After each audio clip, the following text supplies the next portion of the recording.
Hey guys, in this week's discussion board, we were supposed to be reading chapter 5 and looking at a video from Dr. Holder.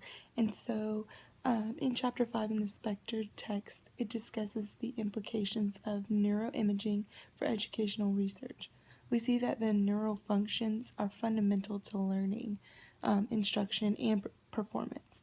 We specifically wanted to focus our discussion on cognitive load, though.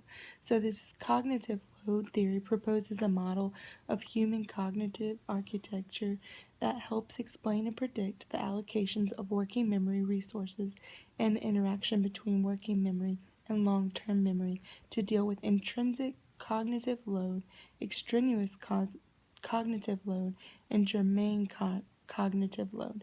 I personally haven't seen this a lot in my own classroom or through myself, but I have seen it in some other teachers' classrooms where the teacher, has the task of a student reading a passage and then recalling the information from the passage. A lot of times we call this comprehension, so that takes a lot for a child's brain to go through. And also, I've seen this where my students take their long-term memories to explain their reasoning behind their choices and their answers. It did talk about how instructional design, however, is something that we see throughout our school. With it talking about how they identify their goals and then they conduct their instructional analysis. That's really where we get our focus from.